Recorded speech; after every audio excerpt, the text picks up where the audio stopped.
தரிசனம் பெருக்கெடுத்து வருகிற பொழுது, தரிசனத்தின் அடுத்த நிலைகளுக்கு போகும்பொழுது எப்பொழுதும் தேவ சமூகத்தில் உபவாசத்தோடு காத்திருக்கணும். பர்னபாவும் பவுலும் காத்திருக்கிறாங்க.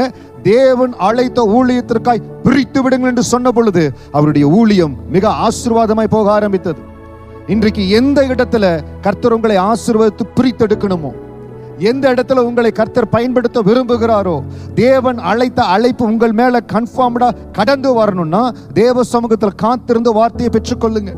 இன்றைக்கு இந்த ரெகோபோத் ஊழியத்தின் மூலமாக அநேக குடும்பங்களை தேவன் சந்திக்கிறார், ஆசீர்வதிக்கிறார். இதோ இந்த மீடியா ஊழியன் மூலமாக உங்களை ஆண்டவர் ஆசீர்வதிக்கிறார். இந்த ஊழியத்தை தேவன் பிரித்தெடுத்து தேவனுடைய திருவுளம் பற்றும்படியா தேவ சமூகத்தில் காத்திருந்து பரிசுத்த ஆவியானுடைய வார்த்தை கடந்து வந்த பொழுது அவர் சொன்னபடி இந்த காரியம், இந்த ஊழியம் உருவாக்கப்பட்டு வருகிறதுனால கர்த்தர் கரம் இந்த ஊழியத்தோடு ஆசீர்வதிக்கிறார்.